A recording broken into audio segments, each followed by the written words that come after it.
വിശുദ്ധ വേദപുസ്തക ഭാഗം ഉൽപ്പത്തി 37 1 മുതൽ 36 വരെ. യാക്കോബ് തൻ്റെ പിതാവ് പരദേശിയായി പാർത്ത ദേശമായ കനാൻ ദേശത്ത് വസിച്ചു.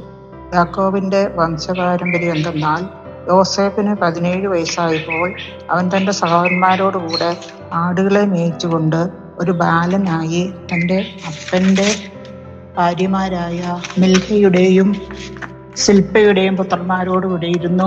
അവരെ കുറിച്ചുള്ള ദുശ്രുതി യോസേപ്പ് അപ്പനോട് വന്നു പറഞ്ഞു.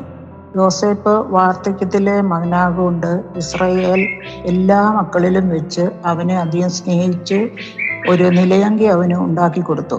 അപ്പൻ തങ്ങളെ എല്ലാവരെക്കാളും അവനെ അധികം സ്നേഹിക്കുന്നു എന്ന് അവൻ്റെ സഹോദരന്മാർ കണ്ടിട്ട് അവനെ പകച്ചു. അവനോട് സമാധാനമായി സംസാരിപ്പാൻ അവർക്ക് കഴിഞ്ഞില്ല. യോസേപ്പ് ഒരു സ്വപ്നം കണ്ടു. അത് തൻ്റെ സഹോദരന്മാരോട് അറിയിച്ചത് കൊണ്ട് അവർ അവനെ പിന്നെയും അധികം പകച്ചു. അവനോട് പറഞ്ഞത്, ഞാൻ കണ്ട സ്വപ്നം കേട്ടുകൊള്ളുവീൻ. നാം വയലിൽ കറ്റ കെട്ടിക്കൊണ്ടിരുന്നു.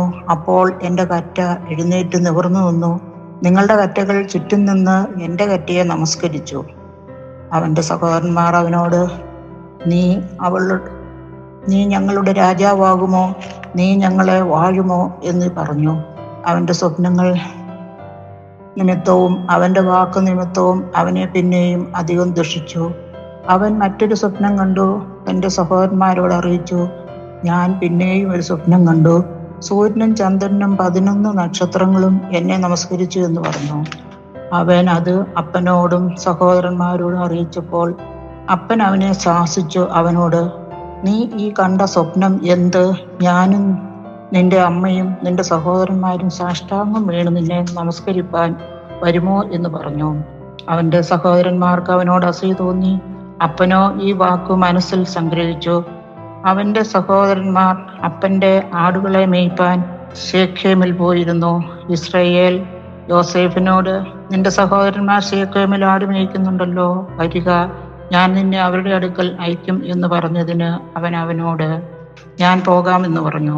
അവനോട്, നീ ചെന്ന് നിന്റെ സഹോദരന്മാർക്ക് സുഖം തന്നെയോ, ആടുകൾ നന്നായിരിക്കുന്നുവോ എന്ന് നോക്കി വന്നു വസ്തുത അറിയിക്കാനോ എന്ന് പറഞ്ഞു. ഹെബ്രോൻ താഴ്വരയിൽ നിന്ന് അവനെ അയച്ചു. അവൻ ശെഖേമിലെത്തി. അവൻ വെളിമ്പ്രദേശത്ത് ചുറ്റി നടക്കുന്ന ഒരുത്തൻ കണ്ടു. നീ എന്ത് അന്വേഷിക്കുന്നു എന്ന് അവനോട് ചോദിച്ചു. അതിന് അവൻ, ഞാൻ എൻ്റെ സഹോദരന്മാരെ അന്വേഷിക്കുന്നു. അവർ എവിടെ ആട് മേയ്ക്കുന്നു എന്ന് എന്നോട് അറിയിക്കണമേ എന്ന് പറഞ്ഞു. അവർ ഇവിടെ നിന്ന് പോയി നാം ദോഥാനിലേക്ക് പോക എന്ന് അവർ പറയുന്നത് ഞാൻ കേട്ടു എന്ന് അവൻ പറഞ്ഞു. അങ്ങനെ യോസേപ്പ് തൻ്റെ സഹോദരന്മാരെ അന്വേഷിച്ച് ചെന്ന് ദോഥാനിൽ വെച്ച് കണ്ടു. അവർ അവനെ ദൂരത്തു നിന്ന് കണ്ടിട്ട് അവനെ കൊല്ലേണ്ടതിന് അവൻ അടുത്തു വരും മുമ്പേ അവന് വിരോധമായി ദുരാലോചന ചെയ്തു. അതാ സ്വപ്നക്കാരൻ വരുന്നു, വരുവീൻ, നാം അവനെ കൊന്ന് ഒരു കുഴിയിലിട്ട് കളക, ഒരു ദുഷ്ടമൃഗം അവനെ തിന്നു കളഞ്ഞു എന്ന് പറയാം. അവൻ്റെ സ്വപ്നങ്ങൾ എന്താകുമെന്ന് നമുക്ക് കാണാമല്ലോ എന്ന് തമ്മിൽ പറഞ്ഞു. രൂപേനത് കേട്ടിട്ട്, നാം അവന് ജീവഹാനി വരുത്തരുത് എന്ന് പറഞ്ഞു. അവനെ അവരുടെ കയ്യിൽ നിന്ന് വിടുവിച്ചു.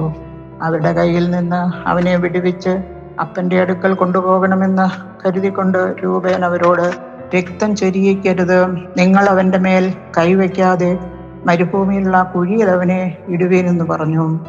യോസേപ്പ് തൻ്റെ സഹോദരന്മാരുടെ അടുക്കൽ വന്നപ്പോൾ അവൻ ഉടുത്തിരുന്ന നിലയങ്കി അവർ ഊരി അവനെ എടുത്തൊരു കുഴിയിലിട്ടു. അത് വെള്ളമില്ലാത്ത പൊട്ടക്കുഴിയായിരുന്നു. അവർ ഭക്ഷണം കഴിപ്പാനിരുന്നപ്പോൾ തലപൊക്കി നോക്കി. ഗിലെയാദിൽ നിന്ന് സാമ്പ്രാണിയും സുഗന്ധപ്പശിയും സന്നിനായകവും ഒട്ടകപ്പുറത്ത് കയറ്റി മിസ്രയീമിലേക്ക് കൊണ്ടുപോകുന്ന ഇസ്മായേല്യരുടെ ഒരു യാത്രാക്കൂട്ടം വരുന്നത് കണ്ടു. അപ്പോൾ യഹൂദ തൻ്റെ സഹോദരന്മാരോട്, നാം നമ്മുടെ സഹോദരനെ കൊന്ന് അവന്റെ രക്തം മറച്ചിട്ട് എന്തുപകാരം? വരുവിൻ, നാം അവനെ ഇസ്മായേല്യർക്ക് വിൽക്കുക. നാം അവന്റെ മേൽ കൈവയ്ക്കരുത്. അവൻ നമ്മുടെ സഹോദരനും നമ്മുടെ മാംസവുമല്ലോ എന്ന് പറഞ്ഞു. അവന്റെ സഹോദരന്മാർ അതിന് സമ്മതിച്ചു.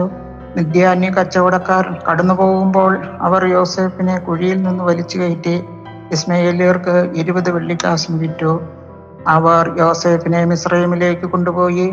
രൂബേൻ തിരികെ കുഴിയുടെ അടുക്കൽ വന്നപ്പോൾ യോസേഫ് കുഴിയിൽ ഇല്ല എന്ന് കണ്ടു. തന്റെ വസ്ത്രം കീറി സഹോദരന്മാരുടെ അടുക്കൽ വന്നു. ബാലനെ കാണുന്നില്ലല്ലോ, ഞാൻ ഇനി എവിടെ പോകേണ്ടു എന്ന് പറഞ്ഞു. പിന്നെ അവർ ഒരു കോലാട്ടുകൊറ്റനെ കൊന്നു. യോസേഫിന്റെ അങ്കി എടുത്ത് രക്തത്തിൽ മുക്കി. അവർ നിലയങ്കി തങ്ങളുടെ അപ്പന്റെ അടുക്കൽ കൊടുത്തയച്ചു. ഇത് ഞങ്ങൾക്ക് കണ്ടുകിട്ടി. ഇത് നിന്റെ മകന്റെ അങ്കിയോ അല്ലയോ എന്ന് നോക്കണം എന്ന് പറഞ്ഞു. അവനത് തിരിച്ചറിഞ്ഞു. ഇത് എൻ്റെ മകന്റെ അങ്കി തന്നെ. ഒരു ദുഷ്ടമൃഗം അവനെ തിന്നുകളഞ്ഞു. യോസേഫിനെ പറിച്ചു കീറിപ്പോയി എന്ന് പറഞ്ഞു. യാക്കോബ് വസ്ത്രം കീറി അരയിൽ 8 ശീല ചുറ്റി ഏറിയ നാൾ തൻ്റെ മകനെ ചൊല്ലി ദുഃഖിച്ചുകൊണ്ടിരുന്നു. അവന്റെ പുത്രന്മാരും പുത്രിമാരും എല്ലാം അവനെ ആശ്വസിപ്പാൻ വന്നു. അവനോ ആശ്വാസം കൈക്കൊള്ളുവാൻ മനസ്സില്ലാതെ ഞാൻ ദുഃഖത്തോടെ എൻ്റെ മകന്റെ അടുക്കൽ പാതാളത്തിൽ ഇറങ്ങുമെന്ന് പറഞ്ഞു. ഇങ്ങനെ അവന്റെ അപ്പൻ അവനെ കുറിച്ച് കരഞ്ഞുകൊണ്ടിരുന്നു. എന്നാൽ മിദ്യാന്യർ അവനെ മിസ്രയീമിൽ ഫറവോന്റെ ഒരു ഉദ്യോഗസ്ഥനായി അകമ്പടി നായകനായ പോത്തിഫറിനു വിറ്റു. ഇവിടെ വേദഭാഗം വായിച്ചു തീരുന്നു.